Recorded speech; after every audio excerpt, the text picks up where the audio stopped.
What is up, Yankees universe? KOD Nation, stand up, and all you DJs, wake up and get your coffee. Welcome to another episode of the Yankees Morning Brew. This is Wednesday, October 12th, 11 a.m. And how you doing? Yankees coming off of a big win, game one of the ALDS against the Cleveland Guardians. Garrett Cole, I believe Garrett Cole answered the Yankee haters and the Yankee fans that didn't have faith in him. So ye of little faith, Garrett Cole has answered your call and has showed up. You know, Aaron Boone, he didn't come out the dugout wanting the umpires to check the ears of the Cleveland Guardians pitchers. So I think it's a win for the Yankees over and over. But we have a special guest backstage. I'm going to bring him in, my man Rich from Complex Media. Hold on. Richie, good morning, sir. Good morning. How are you? I'm good, brother. I'm good, brother. Listen, before we continue, right, I think it's very important to get people's last names properly corrected and pronounced the right way. What? You're not scared of? You're scared of all the vowels in there? Listen, as somebody who graduated from the New York City public school system, I do not want to try to butcher your last name. So if you can, please just... I've had everything under the sun. It's actually very simple. Just kill the I. It's just Antoniello. All right. So Rich Antoniello is with us. He has taken his time this morning. Richie, I appreciate you for taking time out this morning. For the people in the chat that aren't familiar with you, if you can, just give a quick background of yourself and the stuff that you're into. So I'm just some Brooklyn kid, New York City public school myself. I started this little company called Complex about 20 years ago. We sold it, and then we sold it again. We just merged and went public with BuzzFeed. And for me, my big passions are sneakers, wine, the Yankees, and the water. So nice. I'm a simple dude. No, very simple. Three easy keys of life is just being simple. You bring up your Brooklyn kid. I grew up in Brooklyn, Bed-Stuy myself. I went to the old. I'm Canarsie. I'm Canarsie in Marine Park. Oh, okay, yeah. I'm by Fulton and Franklin Avenue. That's where my grandmother is from. So I went to the old Sarah J. Hill High School that's right next to the Barclays Center right now. I went to Midwood. Oh, okay, yeah. So right there. Hey, Junction. Yeah, there you go. And yeah, Broadway Junction. If people don't know, if you haven't taken the steps up of Broadway Junction, it's like being in a horror movie, right? You know, the hallway from The Shining, the steps of the Broadway Junction are literally the same thing. I got news for you, man. What's funny is people are talking like it's back to the way it was. I got news for you. It was a lot scarier in the mid-'80s. Oh yeah. My uncle tells me stories, and he's like, "Listen, the movies, the Warrior, is a very PG version of what it really was back then in New York City." Couldn't agree more. It's they have to make it simple. But believe me, people weren't running around in costumes. Yeah, yeah, definitely. But Rich, before we jump into the ALDS and this season right now with the Yankees, I always like to ask people: is there a specific time? Can you pinpoint when you were younger to when exactly you fell in love with this team? Was it an exact moment? Did you go to a game? Were you watching a game? Is there anything specific? It's funny. look, growing up in especially like working class Brooklyn, I think and this is not a social commentary at all because it's my entire family, but it's, a lot of people live and die the Yankees because that's their escape, right? Like, can't wait to get home, crack a beer, get in front of the TV, turn on Bill White and Phil Rizzuto doing the game. And that was, my dad was a UPS guy, he was humping it out, delivering packages. So for him, it was just, that was his favorite thing in the world. And you got to remember, like those late mid to late 70s Yankees teams. Yeah, they had Reggie, who was awesome, but they were scrappy mother effers, right? Like you had Thurman Munson, you had Lou Piniella, you had like really fiery guys that fit New York really, really well. And Steinbrenner was like this up and coming, which is funny. You would think about it now, like this up and coming lunatic, right? Who was like bucking the system of the way teams used to be built. And he was like a maverick. For me, you couldn't get away from it. It wasn't like, oh, there was one thing. It was like, dude, all we did was play baseball in the streets, right? Like stickball, wiffle ball, ball, like when you ran home from like school. So, and you couldn't wait to just catch every game. And, that was back in the day where you had 30 or 40 games all season broadcast. It was a radio thing, literally. Yeah. So it was Sunday afternoons on WPIX, but it was radio every night. And you'd have, people doing it. And it was awesome. I mean, you had to become a massive baseball fan because when you don't have the visual, you really have to understand the game. And I think that's why a lot of people, if you really think about like a certain age group, are more fans of teams and are romantic about the game of baseball rather than a lot of fantasy or gamblers who are more into like individual people and statistics, because you had to create the picture in your head when you're watching, when you're listening to a radio versus watching the game. So I mean, I'm sorry, I didn't mean to go down this no, but I think it's really important, a different perspective of why different generations love the game for different reasons. Yeah, no reason to apologize, anything like that. That's great insight, because I remember growing up, my uncle, rest in peace, he's not with us anymore, but my uncle would tell me stories about how I was growing up in Brooklyn back then, and how, like you said, the TVs weren't a thing back then. Everything was radio, and he said it specifically in the postseason. It doesn't matter where you was going, you're walking down the block and you're hearing the entire radio broadcast of the game. There's no skip, there's no in-between sound, nothing.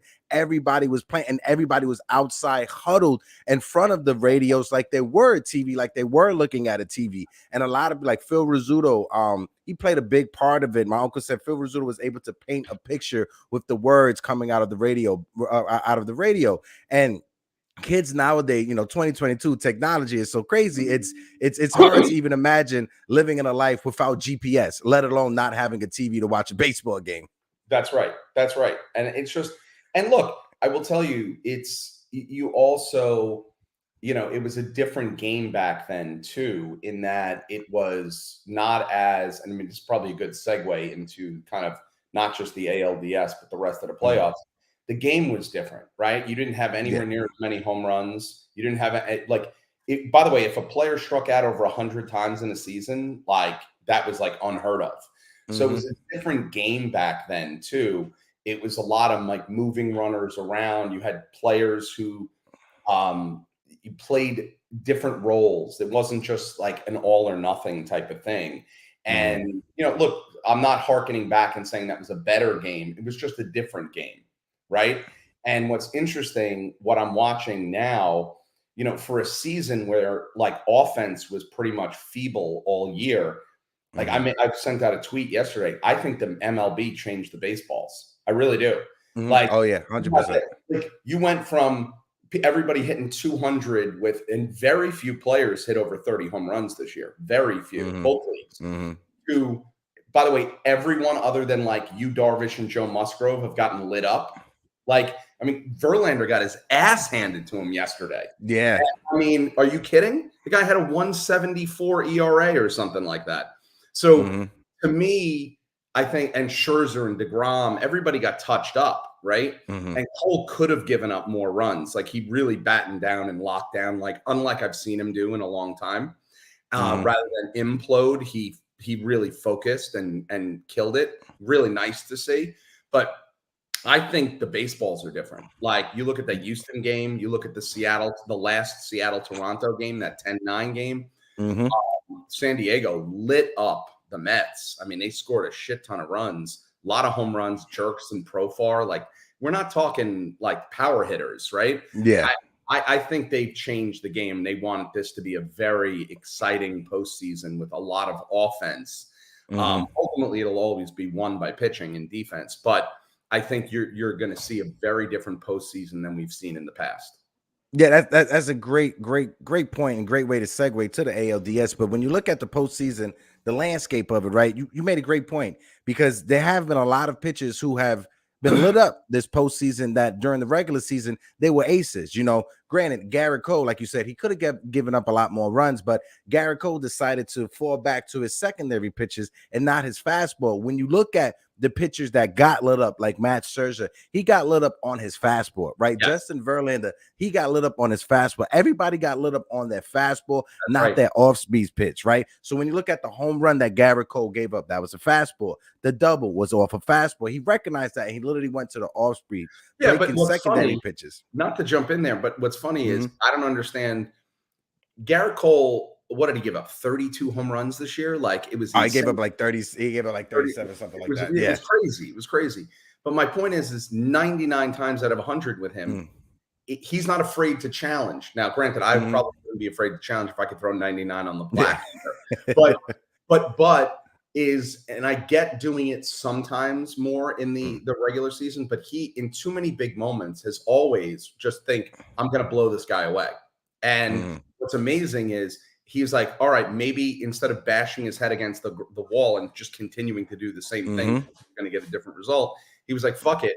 By the way, I kind of have this really nice curveball that is like a 12-6 that is off the charts with the second highest spin rate in baseball. But I previously during the year was not using it in clutch moments. Now I'm going to use it in the playoffs. Like I'm hoping to see that trend go because here's the thing is not to make I think it's pretty inevitable that we're going to be facing Houston, right? If we get out of the Cleveland series, right?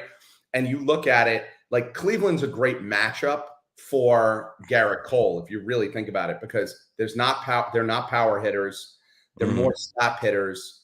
So if they were going to do damage to him, like, yes, they had one home run, but if they were going to do damage to him, they're going to have to string a whole bunch of hits together, right? Whereas Houston, you got Tucker, Altuve, Alvarez, Gurriel, and Bregman, and a whole bunch, like, I mean, Pena even's got power. If Cole makes a mistake to that team, it's not a single or a double. It's gone, right? Yeah. So I think what's good is Houston's a great fastball hitting team. If Cole adjusts and really throws more breaking pitches and keeps them off balance, it becomes a much better matchup than I initially feared if he was going to be thick-headed and continued to throw fastballs. Yeah, what was interesting to me with Garrett Cole yesterday, and pertaining to the Cleveland Guardians, they're a contact hitting team. They were last in all of Major League Baseball when it came to striking out. So this was a team that didn't strike out during the regular season, even against a team that wasn't known for striking out. Garrett Cole still got 8 strikeouts. And big situations, bases loaded. He made the pitch he had to make, and he got the strikeout he had to get. Well, what's amazing is, and I mean, I'm not going to just that one at bat, but I mean, he could have easily struck out 4 more guys. The umpire had a pretty tight strike zone last night. Oh yeah, he so did. If they expanded, forget about just the sides, but just up and down. I mean, dude, he threw that curveball at 4 or 5 guys off the top of my head, right at the knees that were called balls, and that would have been strike 3. So he could have pitched even better if it wasn't a squeezed strike zone. And I'm not saying it was terrible, and it was fair on both sides, but he pitched. I think he actually pitched better than his numbers this time around. Oh, definitely. But the one thing I do want to say, and it was like, I'd love to get your opinion on this, is it killed me when I saw the roster too. And my greatest fears were proven. I cannot stand IKF. Like, oh God, yes. He is the most overrated defensive player I've ever seen. He's atrocious, by the way. Yeah. He's an atrocious defensive player. Proved it last night.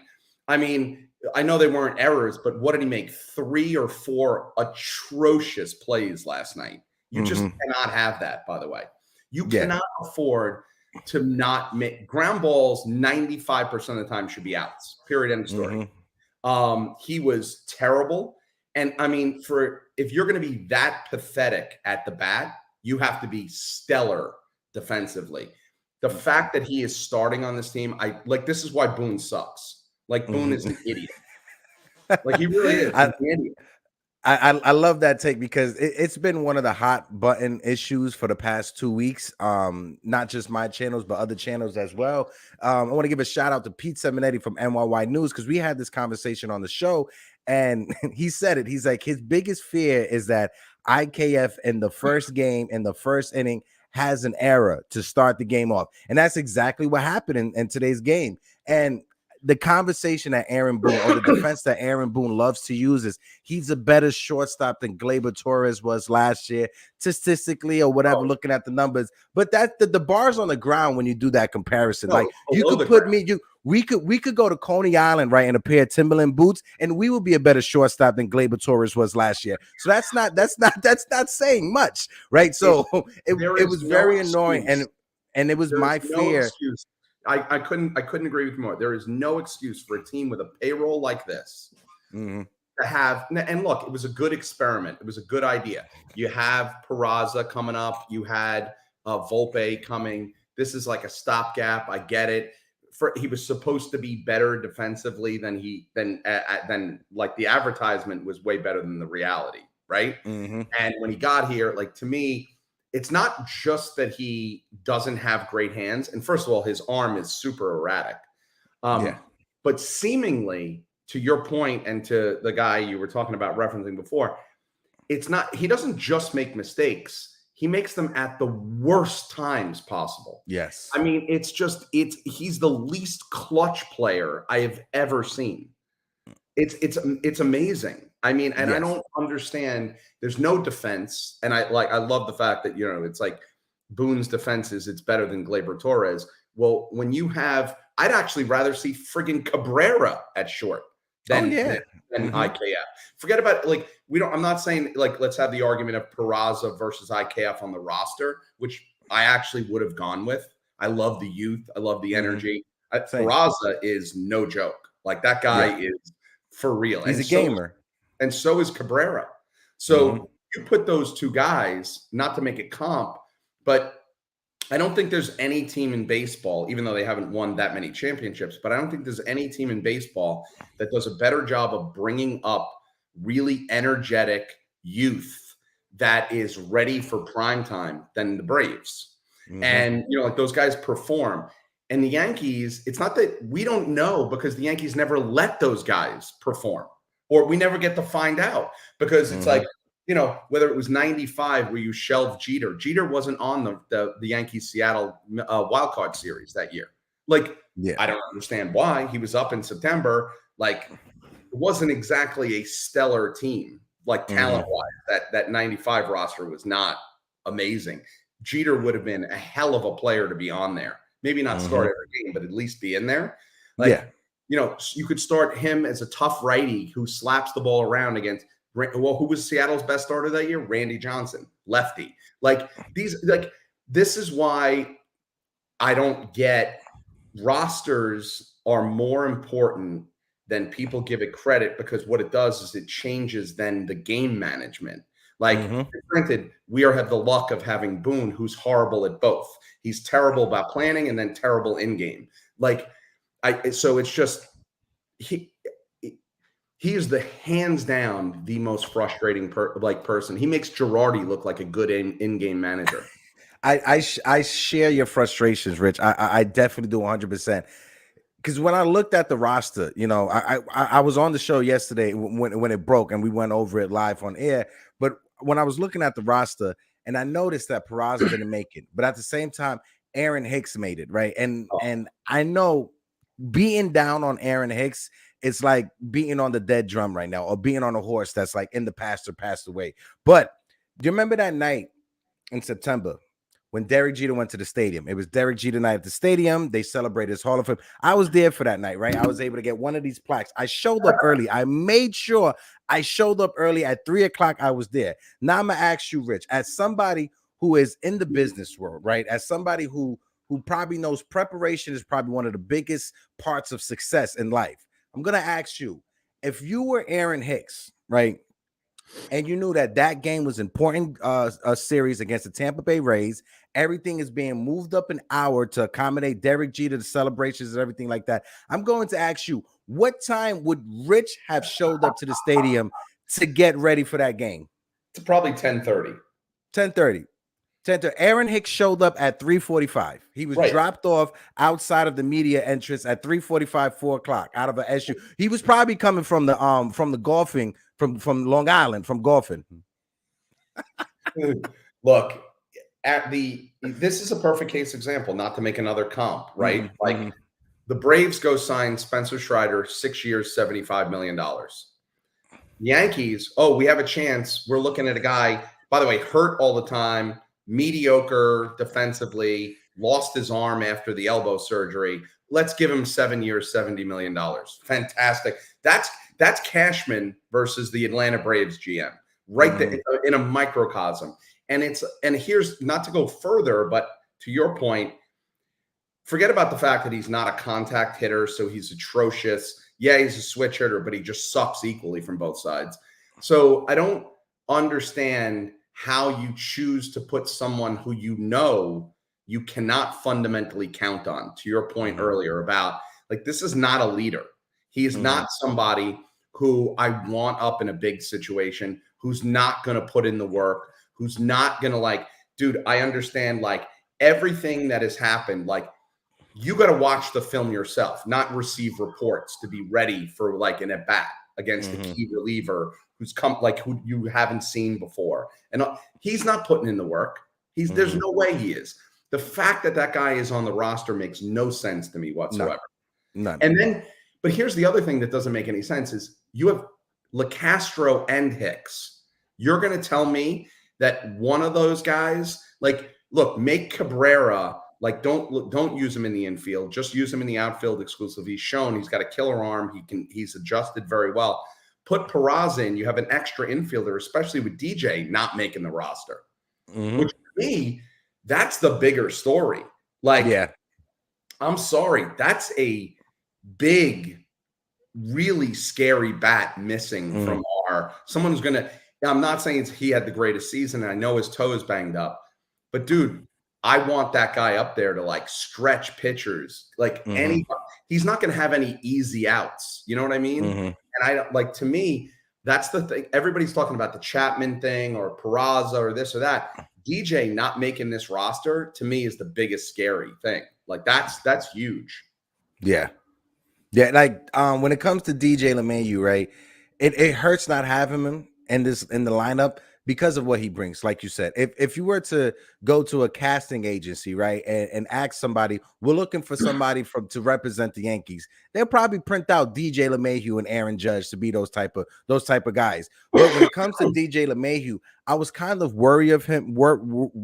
I had worries of DJ LeMahieu coming off of the offseason because he had hip surgery, right? We all know from watching baseball that once a baseball player, his hips are a problem, that's it. His career starts dwindling down. He was able to fight it back this season. They had stretches. He was batting over 300 over the first 2 months of the season, 2.5 months. And then he went on a down spell. And then he came back up to 270. And then the injuries came about. So there were still signs of the old DJ LeMahieu. But at the age that he's at right now, I just think injuries finally caught up to him. Hopefully it's not a trajectory for the future. It's something that he can control.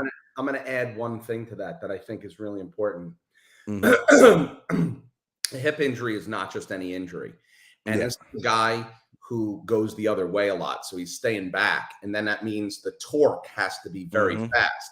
So he was hitting over 300 for a time and was great. And he was an on-base machine. But he wasn't popping the ball over the wall. No. And to me, that's I think that element of him, those having a better slugging percentage, more doubles, more homers, taking the ball the opposite way with power rather than dinks and dunks is a big thing, because we have him under contract for what, 4 more years? He signed a 6-year contract.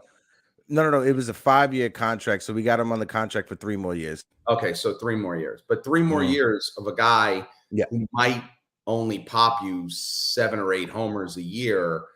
And if he's only hitting 280, that's tough to swallow for $16-17 million, especially if you really, he doesn't have a spot really, right?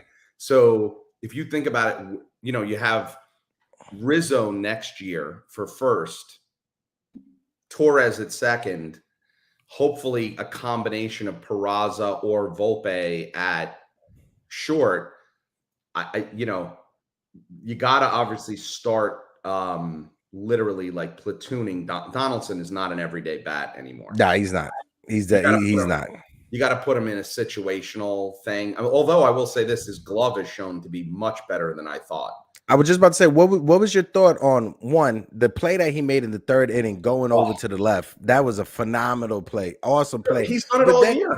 He's done it all year. His glove and his arm are as good as they've ever been. And he's the best defensive third baseman option that they have on the roster by far. He's way better than Jay at third. But he's just too, he reminds me a lot of what happened to A-Rod those last 3 or 4 years. If you can throw 94 plus on the inside part, you can just throw that fastball inside and he cannot catch up to that ball. It's over. Yeah. And even still, when it comes to off-speed pitches, when you look at Josh Donaldson, he's been fooled by the curveball this entire season. He hasn't been able to hit the curveball this entire season. Because he's guessing, because he knows he can't catch up to the fastball. So he now, because he has to guess. He has to prep for fastball all the time, and he still can't catch up to it. His bat, dude, he's a 7th hitter at this point in his career. And he's lucky if he even gets that. But that's something that I brought up with Anthony Rizzo, right? Because I love Anthony Rizzo, right? He had a home run yesterday. I think he's a phenomenal player, phenomenal leader in the clubhouse.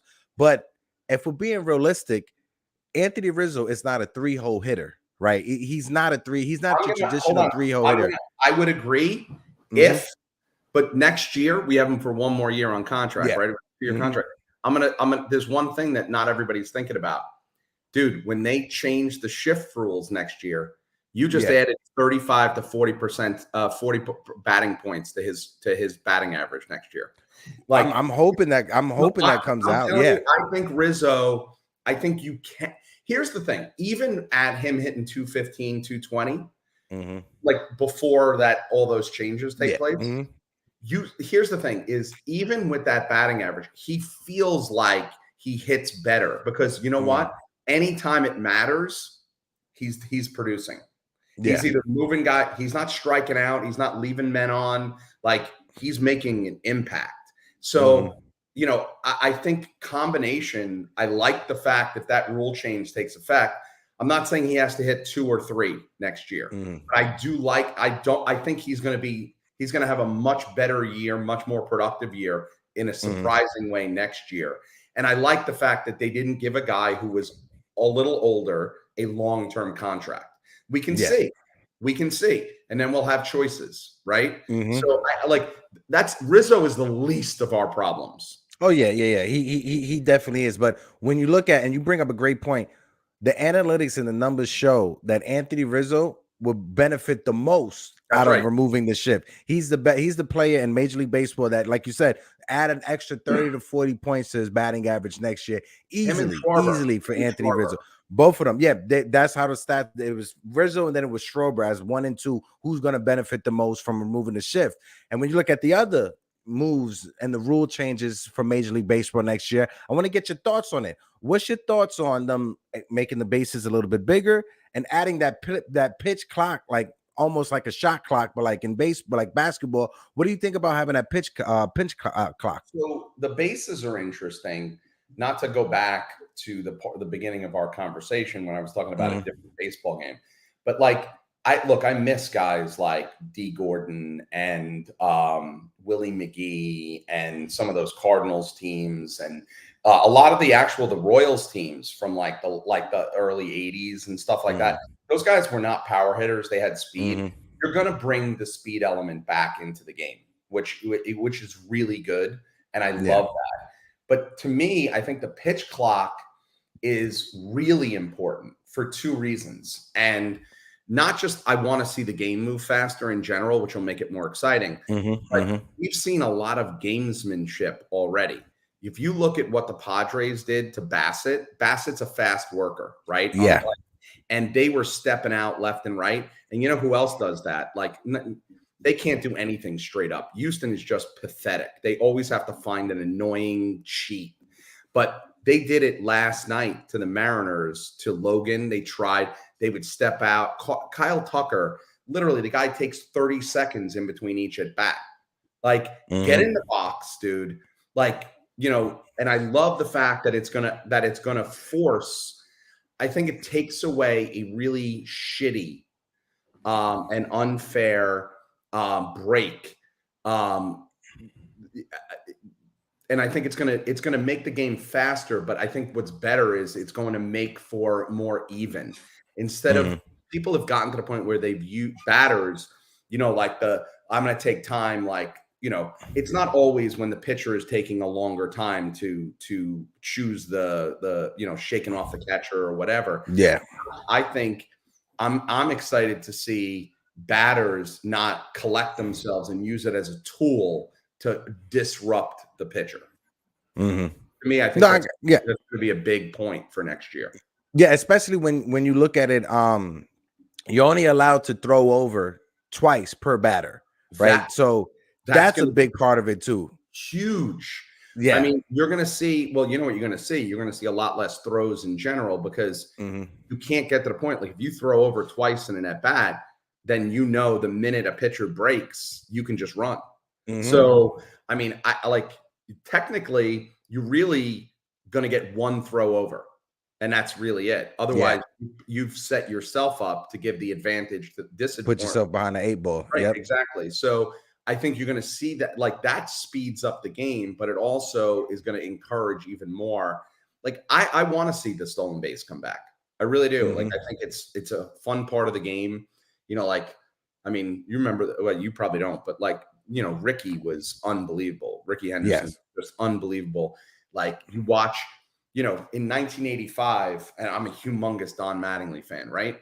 So Mattingly drove in 145 runs. Ricky Henderson scored 146. Don Mattingly drove him in 76 times. It literally, the 1985 season would be like, Ricky would walk or get a single, steal second, and Mattingly would either double him in or single him in, and the Yankees were up 1-0 every game. Like, it was just unbelievable.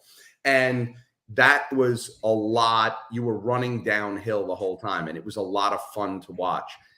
This base-to-base home run or strikeout thing is just not my favorite game.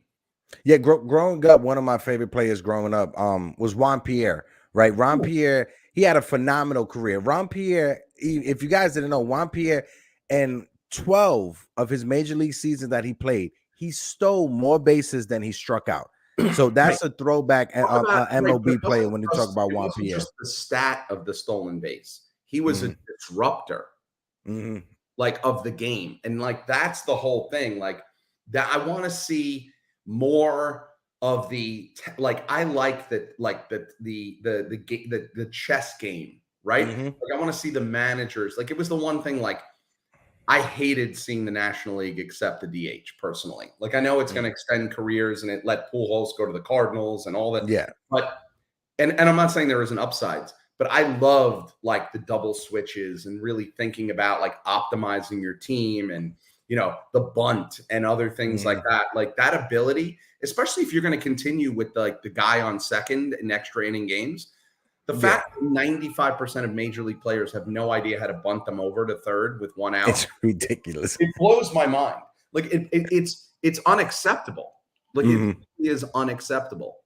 And that's where I think these rule changes are going to force more complete baseball players.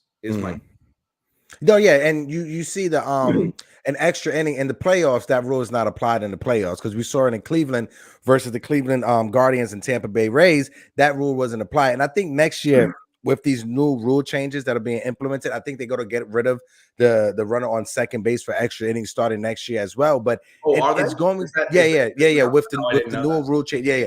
But it's not only that; it's also the Mets and the Yankees are going to face each other the same amount of time as the Boston Red Sox are facing the New York Yankees. I don't love that. Every team is going to have a chance to face each other at least once. I know a lot of people they aren't big fans of it, big proponents of it.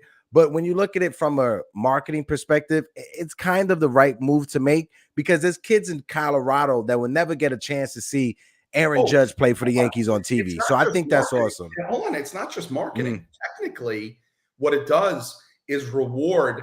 Like if you look at how talented the AL East is by far the best division in baseball. Like, dude, there's no bad team. If they didn't beat the shit out of each other this year, and everybody played an even schedule, I think the Yankees have a better record than the Astros. Oh yeah. The Astros get to play the West, by the way, which is they have two pathetic teams.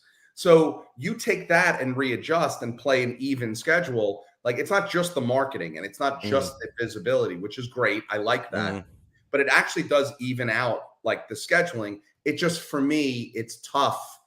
Like I do love watching the Yankees play the Red Sox. I do love, like, Yankees playing the Dodgers. Like it's great. I remember the series and other things but it's not the same. Like I don't want to give up two series against the Red Sox to go catch another series against the Cincinnati Reds and the Colorado Rockies. Like, yeah. That's the way you got to look at it. I want to ask you this, right? Do you think MLB will ever get to the day that the divisions are gone and everything moves to conferences? So the National League and the American League, as we know it, is gone. Everybody's thrown into a pot, but was split up between conferences. So the Mets and Yankees would probably be in the same conference and vice versa around the country. I think, look, let me answer it a better way. Instead of saying a yes or a no, I actually think this balanced schedule is them testing that out as a concept. I really do. Right? I think this is MLB going, well, let's see how people react to it. Like, are they willing to give up those rivalry games and have more of the balance that goes with it?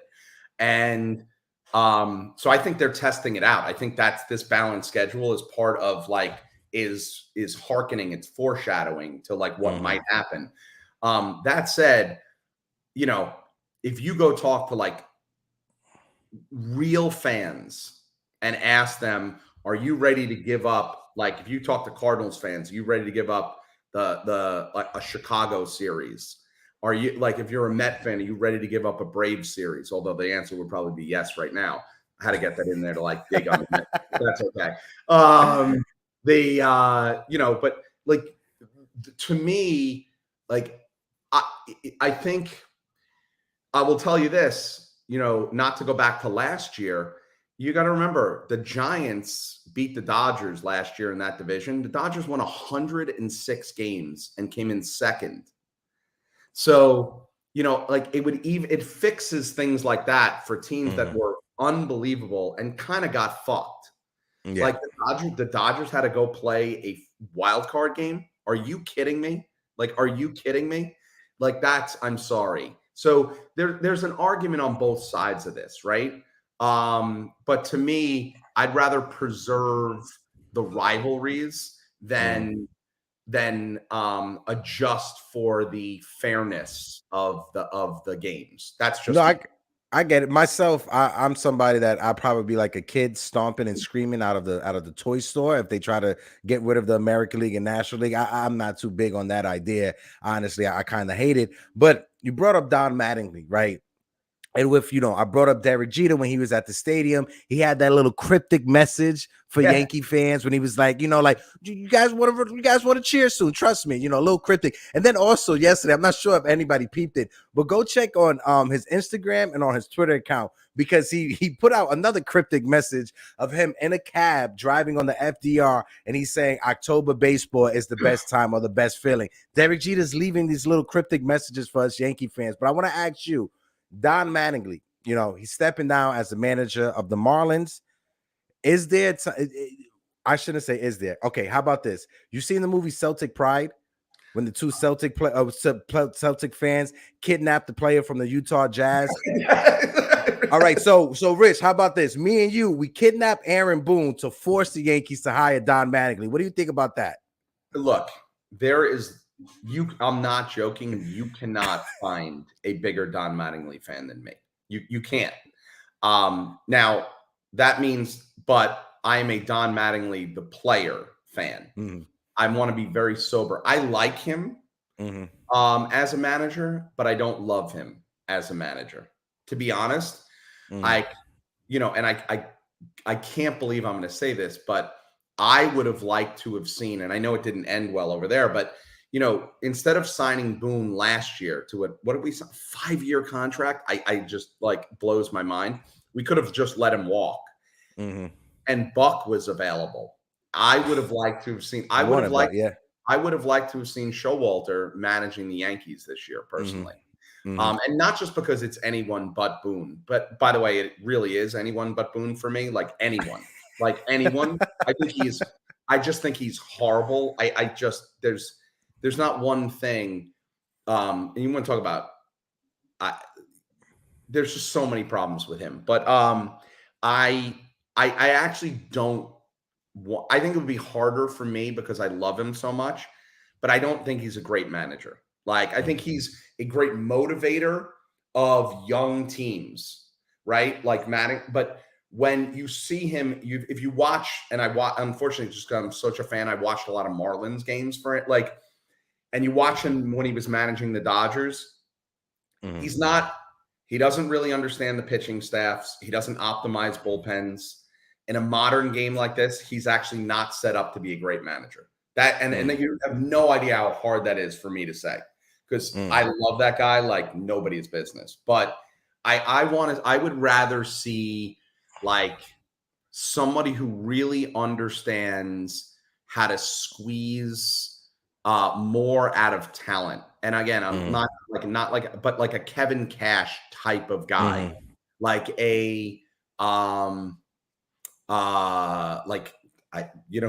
done an unbelievable job is Bob Melvin.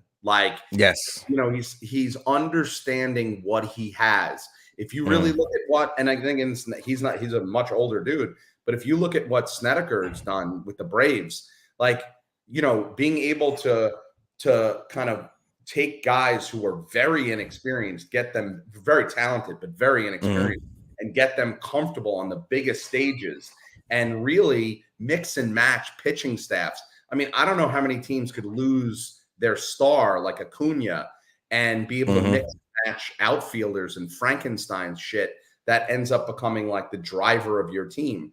Yeah.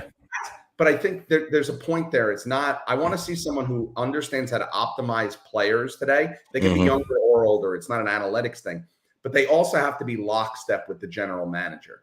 If you saw what the Braves did last year, what Bob Melvin in Seattle did this year, the trades of Castillo and they understood who they wanted and who they needed really, really well. And you could see that the manager and the GM were on the same page. It wasn't I think Cashman operates in his thing, and then it's okay, Boone, you go do your thing. I don't think it's what we really need. You could tell. I mean, not that Boone understands, because I can't. I just can't with him. I think he's the worst baseball guy we've ever seen. I think Boone, when he comes out of the dugout sometime, he looks like the flappy things that are in front of the car dealerships. That's how Aaron Boone looks when he walks out to make a pitching change. He's just flapping his arm. But to the point that you made earlier about Buck Showalter, right? If we believe the rumors or whatever, the Yankees did meet with Buck Showalter, but Buck Showalter he was dead on the point. Like, listen, I want at the end of the day, I want full control of the lineup, how I'm going to use the lineup, and the bullpen. You know, Buck. If you see what he did with with the Mets this year, granted the postseason the last 2 weeks wasn't a good look or whatever, but take that out the way. He managed that bullpen beautifully. That starting rotation as well with the injuries, because DeGrom was injured this season, Scherzer was injured this season, Taijuan Walker was injured for some points, Chris Bassett missed some time, so he was able to navigate those injuries and navigate that lineup with Lindor, Alonso, the backlash that Lindor got from the fans last year. Buck Showalter took him under his wing and it's like, listen, this is how you're gonna win them over, and he won them over. And I credit that to Buck Showalter and Buck Showalter, no one else. I think that is like the most fair analysis. It's why Buck was so effective in Baltimore with a very underrated, mediocre talent team, that he would really get to almost like the edge of the playoffs or in the playoffs. He's able to do more with less, even though like the Mets are not a very talented team this year, but I think that's one of those ones where I look at what happened to the Mets this year, and it's one of those like really you had everybody either be hurt or go cold at the same time. Sometimes it just happens.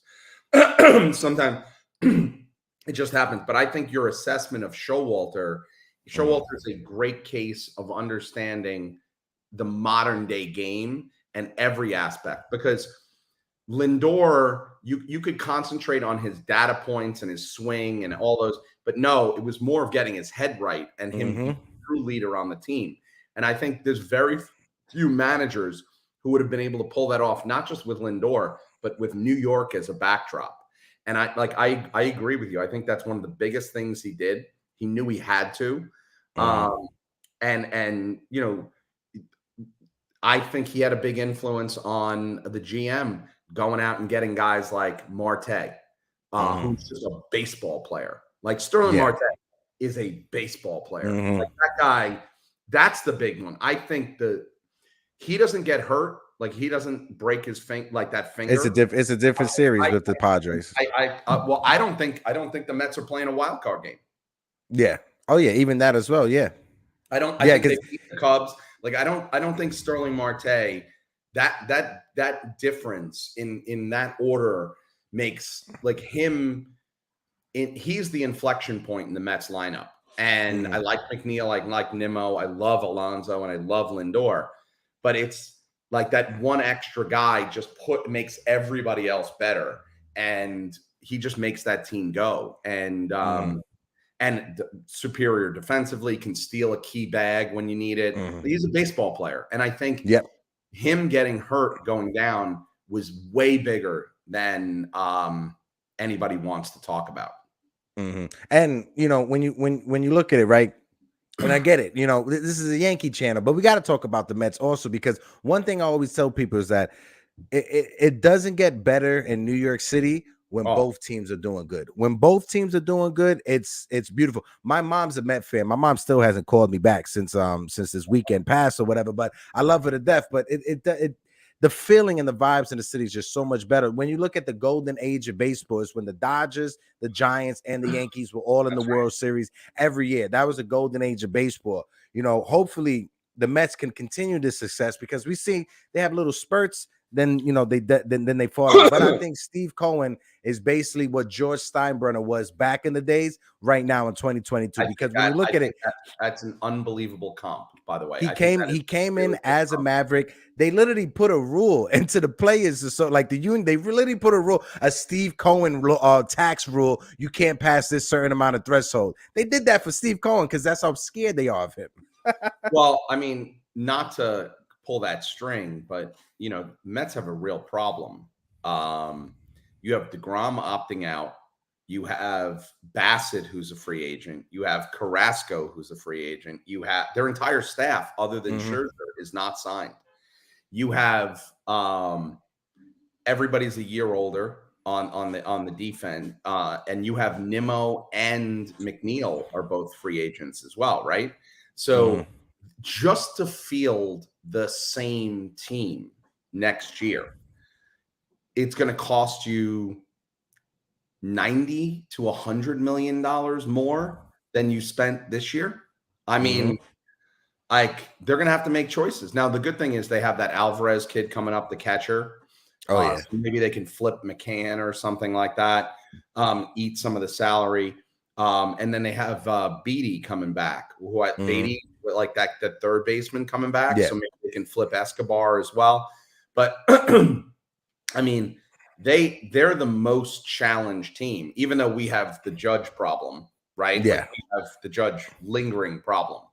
And, you know, I don't think people understand how much that's going to hurt the Yankees' long-term chances. And there's nobody I love more than Aaron Judge as well. Like, but if they go and pay him 40 some odd million a year for 8 years, that's, you know, just him, Cole, and Stanton is more than Atlanta's entire team. No, yeah, and this is what's cool about it, right? Because, you know, I love doing deep dives into certain things, but when you look at how the Yankee payroll is structured, right? After this season, after this off season, right? You got Aroldis Chapman, 18 million coming off of the books, right? You got Zach Britton, 15 million coming off of the books. That's 33 million right there. Judge is already making 17 million, you know, through arbitration. I thought it was 19. Didn't they settle on 19? It went up to 19 afterwards. So take the 19, right? Add that to the 30. That's over 50 million right there to play with. So they can offer Judge 38 to 40 million per year and still have 12 million left over just from that alone. Yeah, but here's the problem is, right, but you also have a massive bullpen issues. You're going to have to go out and sign. And look, Sevy's a free agent. Nobody wants to talk about that, but he's they have him under control for one more year. After next year, he's a free agent. Oh, I thought it was a 4-year 40. No. The last year is a team option, so they have a team option for the last year. Okay. Because I was like, because he's going to cost. Yeah, money. I was worried. Yeah, and you know, but Tyon, like, what do we have? This is it, right? Like, Tyon, he's a free agent after this year. Now, look, I would love to give Domingo Germán a year, like give him a full year of going to pitch. You know, Cortez, we still have a couple of years. Oh, we have the Yankees have control of Nestor Cortez for the next 5 seasons. He's making right now. He's making $750K over, and then arbitration is going to go. We're going to have to address that too. Like, let's not wait. Like, let's get in front of that, right? But a fair contract, right? Like, you can do like a 4-year. I would give him like a 5-year, like $40 million contract. Just have him for $8 million and be like, now you're happy, we're happy, everybody's good. Yeah. But you know, here's the other issue though: is look, you have Rizzo for 1 more year. Yes, you have Peraza, Cabrera, Volpe, hopefully Dominguez coming up soon. He's a stud. Yeah, he's got some holes in his swing. I'm a fan, but like his talent, but he's got some holes in his swing. Like we're gonna say, and I want to see how that body ages. Like, you know, 5'10", 240 is tough to carry around. Even though he's wildly athletic, but he's only 21 years old, right? Let's see how that weight ages at 27, 28 years old. Like, I want to see that. Because, you know, he's built like old school Pudge Rodriguez before he lost the weight.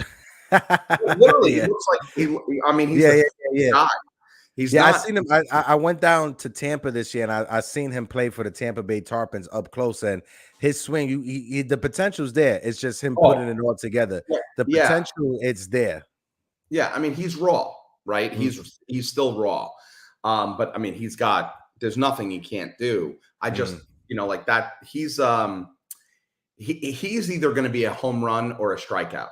Like, you know, I'm hoping he's a lot less Jesus Montoya than he is versus literally Aaron Judge, right? Like, so let's see how that goes. But you know, the Yankees have a lot of guys coming up. I don't worry. It's not that I don't want to give Judge the money. I'd almost rather them give him like 5 years, $50 million, because I worry about how that body ages. I'm worried about, like, year 7, year 8, or potentially year 9 of a guy who's 38, 39, 40, who's 6'7", 6'8", 295 pounds at that point, probably. Like that could get really ugly. We've seen that already when we were carrying A-Rod at $27.5 million for those last 3 years. Dude, that was killing that team, that team. And it's that I'm worried about is like, I don't mind paying up for Judge and he deserves every penny.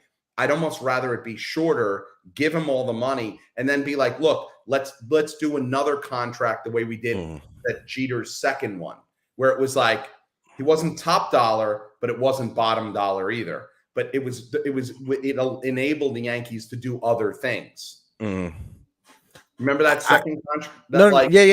Yeah, they was able to finagle it and put some things in it. When it comes to Aaron Judge, right, and you bring up Alex Rodriguez, and it's fair points, very fair points, because, you know, buyer beware when it comes to these big contracts and regardless of whatever you're going into. But when I look at them, right, A-Rod, I look at as a kid that was playing travel baseball at 10 years old, 12 years old, maybe even younger than that, growing up.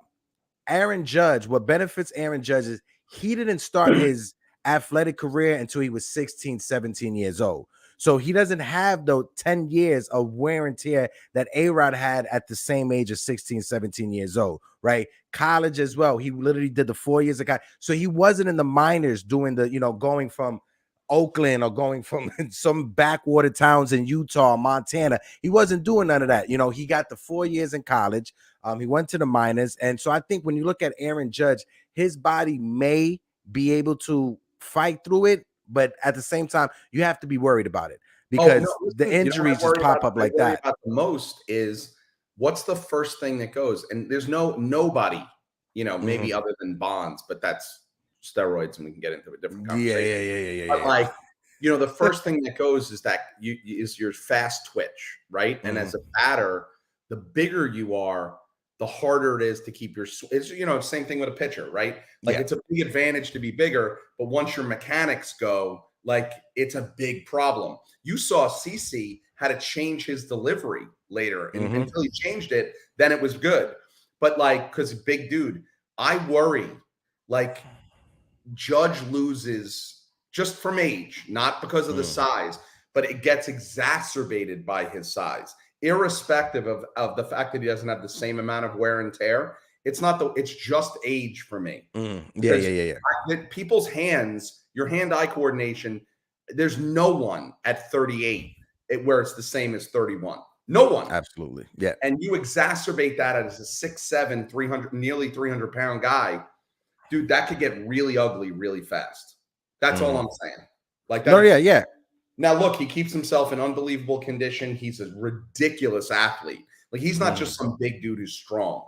Like, you watch him in the out. I mean, his arm is unbelievable. He gets the balls. His ability to play center field. All those things are fantastic. But let's remember, he's old already. Like, we're buying the backside of his prime and the downside of the hill. And that's what scares me about I'd rather overpay. Like, give him fucking $45 million for 5 years. Like, make him the highest paid player in baseball. I'm good with that.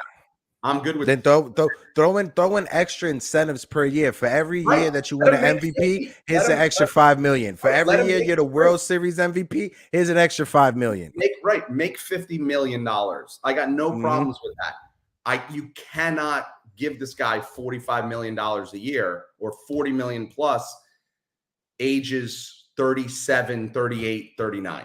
You cannot do it. And I just, like, I don't know how they look at it. Like that to me is going to be the big thing because, you know, the good thing is they have this nice stack of the next 4 to 5 years where like some cheaper players. But look, we're going to have to make some moves. We're going to have to go out and solidify that bullpen. You know, does Michael King come back healthy next year? We don't know. Which, by the way, if he does, unbelievable. That's great. Yeah. Is Clark Schmidt a fourth starter or is he a bullpen guy? We don't know the answer to that yet. Does Chad Green come back healthy next year? Like, and by the way, are we going to sign him because he's up also? So we have a lot. There's too many question marks to be an outright championship team in my view, not just because of Judge. Yeah. And I think that because of the size of that contract, what's scary is you really can't do anything else until that gets figured out. Yeah. So it's a double fuck in that way. Like that's the scary part for me. I'm looking at it as because after right after the World Series, the day after the World Series, you have a 5-day window period of exclusive negotiations. If the Yankees don't get it done within that 5-day period, he's gone. He's walking. He's going to sign either with San Francisco or he's going to go someplace else. There's some owner out there. It could be San Francisco. Don't take the Seattle Mariners lightly. The Seattle Mariners have money to spend, and that ownership group will spend the money on Judge. That's right. They did it already on Cano. They're not scared of taking Yankees and just having them age out with them just for minuscule success. No, I think that's I couldn't agree with you more. And I look, and I'm not one of those people. I thought the Yankees offer was very fair. But it's also up to Aaron to say no. And he said no. And he made the biggest bet we've ever seen, and it's going to work out better than anything we've ever seen. So yeah, good for him. I love the guy. Like, I love the way he plays the game. I love the way he talks to the press. I love the way he represents New York. I mean, this kid, he's just amazing. This kid's amazing. And it's going to credit to his parents that adopted him too.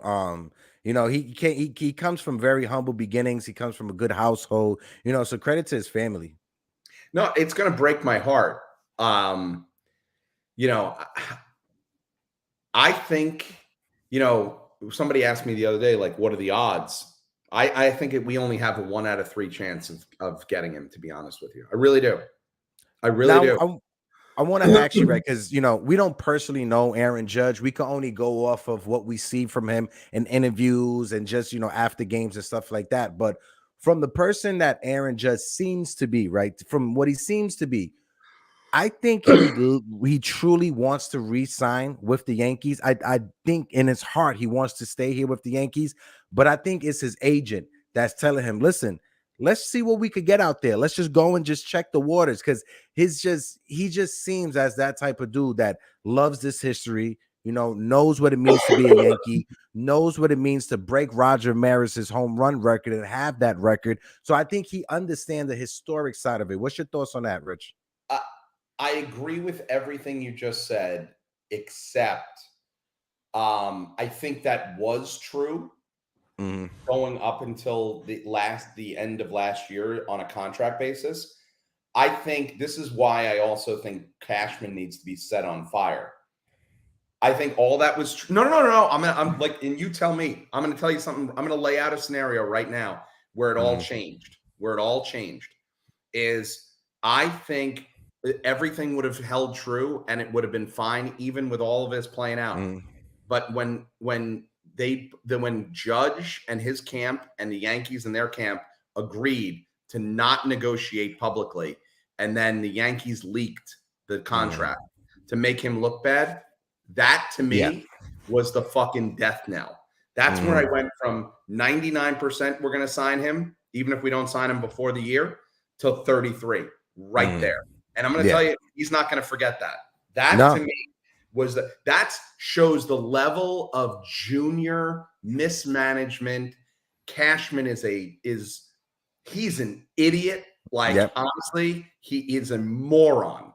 And I don't blame Judge, honestly, for not forgetting that. I don't blame him for I'm going to continue to carry that with me. Oh yeah?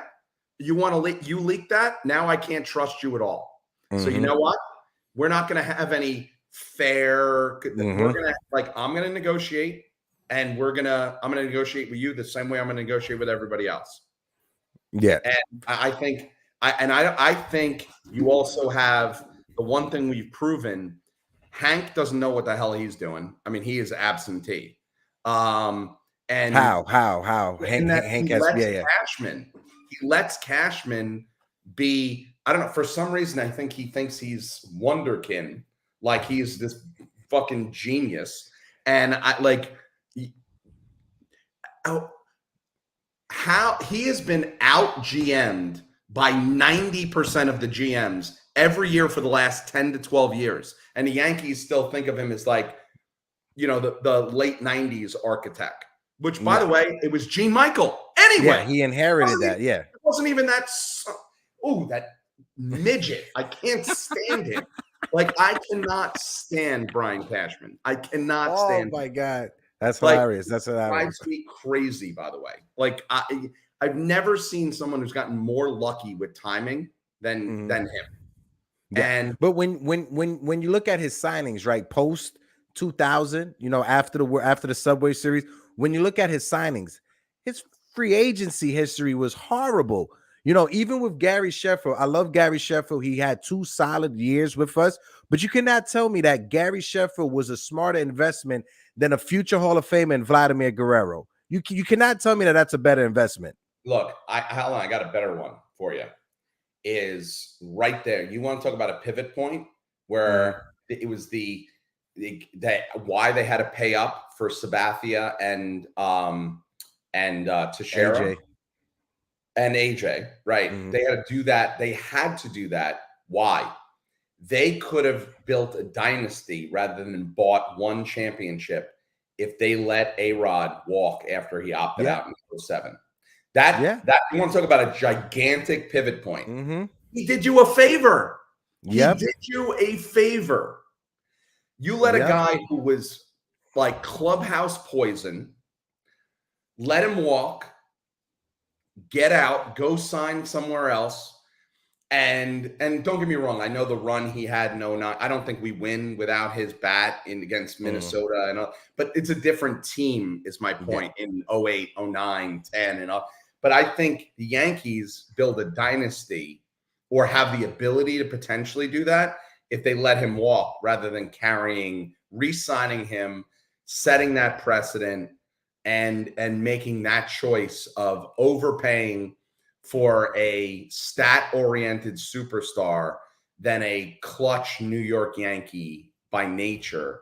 And when you needed that, like you had all those guys like O'Neill disappeared and Tino and Bernie and Mariano and like towards the and all of those, and you knew all that's happening. You have to replace not just their stats, but you have to replace the character. And that's something that I don't think Cashman ever played a sport in his life because I don't think he understands the dynamic of a team. Maybe Parcheesi. And to me, I think that's a big part. I think that's a big part of the problem. I think it's a big part of the problem. He doesn't understand team dynamic, and then it gets exacerbated by Boone, who doesn't understand that he's all carrot, no stick. Like it's great to have your team's back, but you have to be able to challenge them as well. And the great managers are a balance of those two things. And Boone is all candy, no broccoli. And it's just, I just don't get it. Like, I don't get it. You hit it right on the head. But to add on to more of our A-Rod suffering from 07, but there was a deal laid out, right? A Yankee channel that I follow, 161 River Ave, he brought this up. He laid it out. There was a trade put in place, and at the last second, the Yankees pulled out of it and re-up and gave hit that extension to A-Rod. It was to the LA Angels, right? A-Rod was going to go to the Angels, going to sign that max extension, go to the Angels as a sign and trade. The Yankees were going to get back Jared Reaver, Kendrys Morales, and Sean Figgins in that deal. Those were the 3 players the Yankees were going to get back. And at the same time, the Yankees had a deal in place with the Miami Marlins, the Florida Marlins at the time, for Miguel Cabrera, right? For Ian Kennedy and Phil Hughes, right?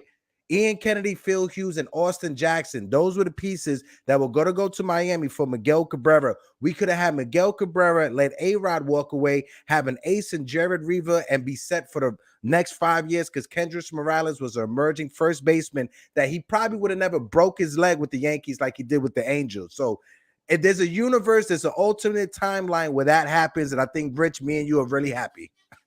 Yeah, that would have been really nice to see. I mean, then you get prime Cabrera, which most people don't understand. Like, look, the last 5 years, he is a shadow of himself. Yeah. I mean, horrific. And I hope he retires because I don't want to see what he did this year happen again. I mean, I don't want his lifetime batting average to be under 300. Forget about his lifetime batting average, dude. I mean, IKF had more power than Cabrera did this year. And I'm not even making a joke. No, I'm not even making a joke. Yeah. I mean, this is a guy who is, it's not right to watch. But I mean, he was, to me, Triple Crown winner. Guy was hitting 330 with 45 homers, 140 RBIs every year. I mean, he was a machine. And super clutch, as we learned the hard way in 2003. God, yeah. So people forget about that, right? He won that series, not Josh Beckett for the Marlins. It was Miguel Cabrera was the difference. Yeah, he had 2 home runs off of Roger Clemens. Yeah, and I mean, but also dude, anytime. I mean, you couldn't pitch to the guy. You just if it was the 6th inning or after, guaranteed RBI, just guaranteed. But you look at, again, I go back in any sport, but especially in baseball, where an individual, just because of the nature of having 26 guys on your team and so many playing at one point, there's one player makes less difference in baseball than any other sport, right? Basketball, individual players make everything. Hockey, individual players make a big difference. Even football, because of the rule changes now, quarterbacks, the last 5 years they've made it took between defensive pass interference and all that, and then you can't touch a quarterback. You see what Mahomes can do to a game. It's just, it's unlike anything we've ever seen. Could you imagine Randall Cunningham or Mike Vick under these rules? I can't even imagine. I can't even imagine it. Especially Mike Vick. Yeah, Mike Vick's not human. But you look at baseball, and it is one player does not turn a team to the same degree as any other sport. And and I mean the stats or other things like that. And if you really look at it, of every team that's won, other than a few aberrations here or there, I mean, even the Yankees, their run, their dynasty, we had the middle of our order, 3 and 4, with O'Neill and Bernie. They were hitting 21, 22 homers a year. Yeah, they weren't jacking 30 or 40. Other than the 1 year Tino had the big home run total, he was a 25, 26 guy. They played the game of baseball. If you look at the San Francisco Giants, where they won 3 out of 5, right? I mean, dude, Buster Posey with 18 homers was leading that team. These are you look at the last teams, it's most teams winning with great bullpens, great defense, great pitching. You don't, sluggers and these massive stat driven lineups don't win championships anymore. No. And I that's not to conflate that and bring it back to the Judge thing. But when you have a lineup, I love having Stanton and Judge, and especially when both of them are healthy and on the field. It's great. Would I rather have a stacked, instead of it concentrated in 2 players, have a stacked lineup that is just everybody's a tough out? I'll take the everybody's a tough out. You're going to win more games, and you're definitely going to win the close games that matter more with that than with 2 guys. And and I'm not trying to push the Yankees to not sign Judge. Don't get me wrong. No. but you have to contemplate that. Yeah, I would say whoever has to deal with it, because the Yankees have a lot of prospects coming up that, knock on wood, that they're just as impactful, if not halfway as impactful that Aaron Judge was in his rookie year. But whoever is the Yankee GM in the future, whether it's Brian Cashman, whoever it is, just let this be a learning experience, right? For the next Yankee superstar that's coming up, just like Aaron Judge did in his rookie year, whether it's Volpe, Dominguez, whoever you want to pull it, sign him to that extension their rookie year so you can avoid what's going to happen this offseason, because we could have offered Judge after his rookie year 10 years, $150 million contract. We would have been avoiding this right now. Rich, go ahead, brother. I couldn't agree with you more. Even if you want to wait till the second year, like even if you don't want to, you want to be able to pay up a little bit more, you want to wait. Like Judge got hurt that second year. Yeah, we probably could have got him 10 years, $70 million. Yeah. I mean, it's when you think about this stuff, that's where I'm blown away. And I know the Mets payroll is high, but I can't believe they don't have Alonso under contract. I cannot believe they don't have that set. Yeah. Learn from the Yankees' mistakes. That's right. That's going to be a real problem. And, he's got one more year before the arbitration kicks in, right? Mm-hmm. Alonso. So he's going to start making real money. And, you look around and he's like, okay, well, Lindor's making $34 million a year. So what are you going to pay me? Mm-hmm. I mean, he's seeing what Aaron Judge is about to get this offseason. He knows, all right, cool. What he's getting, I can negotiate starting whatever he gets. That's right. And that's the bar. I mean, look, I just don't think people understand what the Braves have done. You have Ozzie Albies making $7 million a year. Yep. 30 home run hitting second baseman, super clutch, switch hitter. You have Ronald Acuna making $11 million a year. No, it started at 11 and it was elevated. So he's around like 19, 22 million right now. Okay. Wait, he signed, he signed a $100 million contract for 8 years or something like that for $100 million. Right. So, okay. But the point is when you do AAV, you're talking about getting him for literally like $11 or $12 million a year. Insane, right? But then they back it up with they're only paying Matt Olson $16 million a year. That's the same money we're paying Rizzo, right? Only he's 7 years younger than Rizzo. He's locked up. What they just got that Michael Harris kid for. I mean, what are they paying? Oh God, they just signed them for 6 years, $70 million. Right. I mean, are you kidding? But it's not one. It's the entire team. Mm-hmm. And I mean, they're going to pay Spencer Strider, Max Fried, and Ian Anderson less than we're going to pay. What Garrett Cole's getting paid. Yeah. I mean, you can't win. You can't have 3 guys making $100 million. And we're going to have that. Right. And I know the Marlins are still paying some of Stanton's contract. So he's actually not absurd. What is he, like 25 or 26 to us?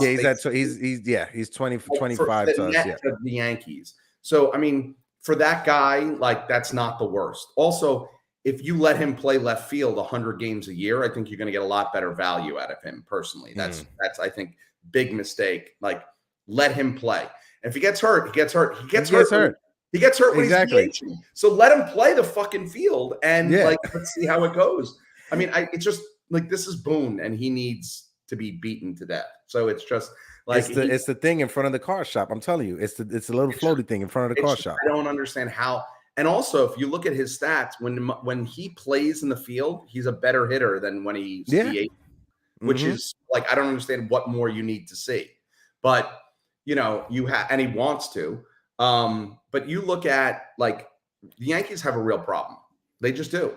They have a real issue, and they're counting every one of those prospects because of the all or nothing, big high level free agents, right? The paydays that Cole and everybody's going to have, and everybody has.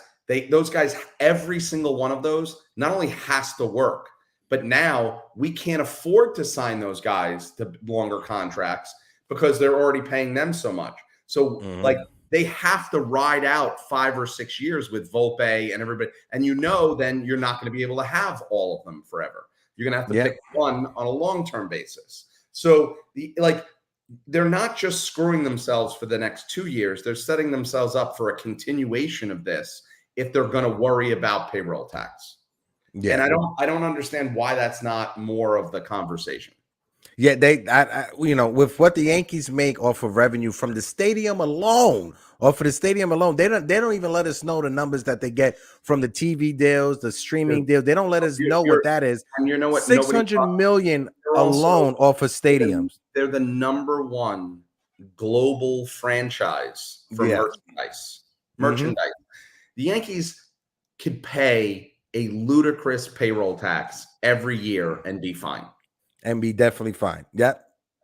So if they have to take a few weekend trips that they don't go to the Hamptons, okay, cool. You lose 2 weekends to the Hamptons. How about that? You just lose 2 of them. Give me back Judge. That's all I want. And I look, but it's gonna have to be. You can't just sign Judge and do nothing else. Yeah, you gotta solidify the bullpen. You gotta play long term with the starters. Like if you're gonna do it, you're gonna invest that money. You can't put this same team back on his shoulders, only older next year. Like that doesn't make any sense, right? Because then you're not really giving a competitive team and putting a competitive team out there. You got to go. We're gonna go over. You know, I remember the whole narrative. Oh, we're going to come down to reset, so then we can go over again without paying the big penalty. Yeah, you know, did they do that? It's not just the singular year, but it's the amount of years consecutively. Yeah. So like they wanted to come under to then be able to go over, but they didn't go over this year. Yeah, like that because wasn't that the plan, Rich? And correct me if I'm wrong. That was the plan, right? To come back from the tax stress, so everything, clean the books, everything be straight. So they could spend the money on Machado and Bryce Harper, and they didn't spend the money on Machado and Bryce Harper. The Bryce Harper thing,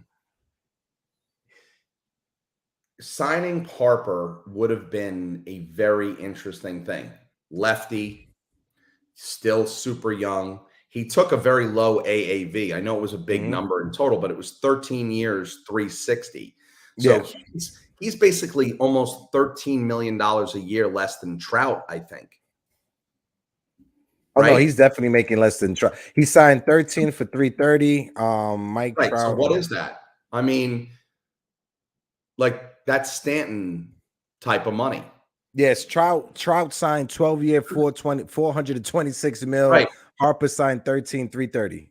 Right. So if you would have signed Harper to that contract, you put a lefty bat in there, a ridiculous right fielder. You could let Judge play a left field and DH a little bit more on a mixed basis. You could almost split Stanton and Harper, but Stanton and Judge in left. Oh, okay, yeah. And then in DH, keep both of those big guys fresh. Harper is a top 3 right fielder defensively, right? And also, if you would have signed Harper, you would have had leverage to be able to then be like, you could run this out with Judge and see how it played out. And if he goes, you could kind of he goes, the team is not decimated. And I really, I agree with you. I don't know what happened there. I don't know what happened there. Bryce Harper that the season before he was a free agent, shaving his face when the Yankees were facing the Nationals, playing first base, showing, hey, Yankees, I can play first base too. I don't get it. Like and look, both, but hats off to the Phillies and the Padres. I was like, wow, those contracts are big. And Machado was coming off of, remember all the controversy and with the Dodger thing when he stepped on a person's ankle. You look at it, both of those guys are making those contracts look really good. Yeah. Really good. They're living up to the end of their bargain. They are not what the Angels got with Pujols. They are not like they are getting their value out of both of those contracts. I mean, we'll see if Bryce Harper has a torn ligament in his throwing arm and has been the DH hitting over 320. Yeah, and I mean, look, he's a gamer. Like, I get not everybody likes his personality, but he's a gamer. I'm a fan. Same. I like guys who play with their hair on fire. Like he's just out there. And I remember that fight with him, and I hate Jonathan Papelbon with a Yeah, I can't stand Papelbon. I wish Harper would have kicked his ass in the tunnel.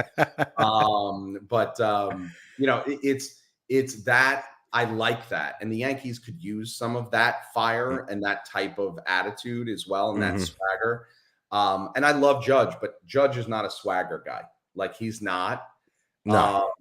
He's he's a Jeter type, quiet leader. Like I'd love the Yankees to have who's the new Paul O'Neill? Paul O'Neill did just a live wire, right? Like, unbelievable warrior, just always wanting to stick his nose in everything. And to me, I look at that's the one thing we don't have on his team. That's the thing I loved about, not to bring it back, but that's the thing when Cabrera came up, holy cow.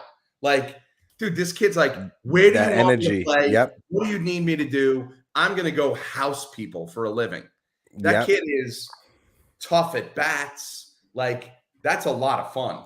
And it's not like he came in like, I'll play this. No, he came in and played above average defense at every position he was at. He played first base when Anthony Rizzo was hurt. It's a kid that never played first base a day in his life, but he picked it up like it was nothing. Paul O'Neill, it's funny. Paul O'Neill, Paul O'Neill is probably the guy that, when you get to the bar, you got that one friend that lines everybody up for the shots. Yeah. That's who guys, come on, everybody come together. That's who Paul O'Neill was. That's right. And we don't have that right now. Yeah. That's to me what I'd want to see. The one, I'm sorry, I'm going to have to apologize. I'm going to have to go very soon. No problem. Yeah. I was just about to ask you. No problem. I love the conversation. Hopefully you could come back on probably ALCS World Series. That would be amazing. I'd love it. It's really nice to talk to somebody who knows and understands both the game and the strategy behind it to that degree. It's a lot of fun. I appreciate that conversation. Yeah. Likewise. But Rich, right before you go, just say it right now. What's your thoughts for the rest of this series? Are we taking this series? How many games you think is going to go, and close it out afterwards? I think we're going to get screwed personally with the rain out on Thursday. I think if we then have to play the game on Saturday, fly right away and play that, I think we get past Cleveland. I do. But what it does is it really screws up our pitching.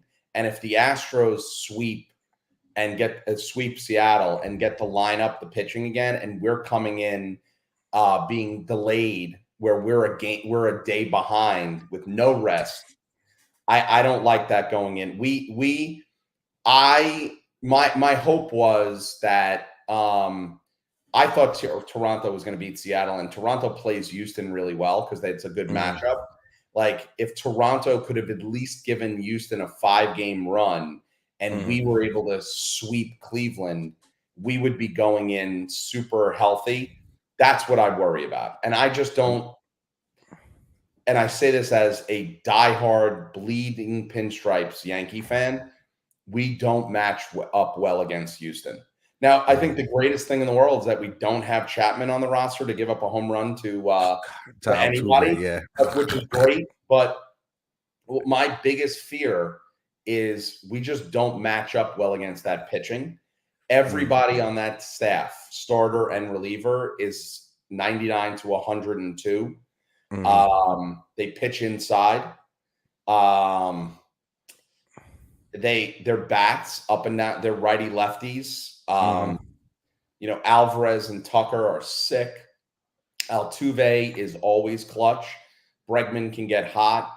Like their lineup's longer than ours. The only hole in that lineup is Maldonado, and we have potentially 3 or 4 holes. It's a tough matchup for us. That's just being a really sober Yankee fan. But I think we beat Cleveland. But I think the rain delay puts us back and makes it even harder to go into, and having to play, losing home field advantage to Houston is tough. Yeah. Yeah, can't agree with you any more than that. Rich, I definitely appreciate you taking your time this morning. To everybody in the chat, I know they definitely enjoyed the conversation. I know I did as well. I think we could go hours and hours and hours talking about the Yankees, whether it's history, baseball, regardless. But Rich, appreciate you for taking this time out, my brother, this morning. Salute, salute, salute, my guy. I look forward to chatting again, my friend. Definitely. Peace. From one Thank you, Brooklyn kid everybody. to another one. You Definitely. got it. Peace. Peace. That was our guy, Richie Antoniello. Awesome conversation. Appreciate everybody in the chat. I'm going to point out a few. Of course, Dr. DiCatrio had to come in. Oh, here comes the excuses, DiCatrio. You better make sure that you're ready when we face each other in the ALCS. I'm going to need you on this panel so we can talk this out. But shout out to my man, DiCatrio, as well as shout out to the one and only Jigga Man Portito. My man Tap from the Pinstripe Chronicles, what it do? James Cook is in the building. NY Yankee King. My man Steve, what is good? Steve Schumann was in the building. Appreciate you, Steve. Salute, salute, salute.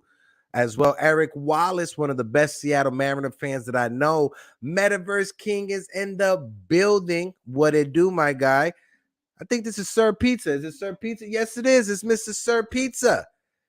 Salute, salute, salute. Fritz Walters is in the building. My man, Worldwide Mayberry from the Love of the Game is in the building. Of course, we can't, start talking about the Yankees on the day that the Knicks play if Jay Boogie didn't bless the chat. Shout out to my brother Jay Boogie. If you guys didn't know, Jay Boogie is literally to the New York Knicks what Fireman Ed was to the New York Jets. Jay Boogie, salute to you. He said, blessings, health, and safety to all. If you saw yourself in the mirror this morning and walked away without thanking that person that you are, then you miss giving flowers to a beautiful person. Jay Boogie, I can't disagree with you. Salute, salute, salute, my brother. Guys, again, so good. Great conversation. Please, no rain. No rain. No rain. Please, no rain. I do not want to hear no rain. But my guys, it's been another awesome episode of the Yankees Morning Brew. Hit that like button. Hit that subscribe button. I got Power Rangers right behind me. So if you act up, me and the squad, we coming for you. All right? We coming for you if you act up. But guys, it's been another episode of the Yankees Morning Brew. I am your guy, Hector. And like always, a peace out.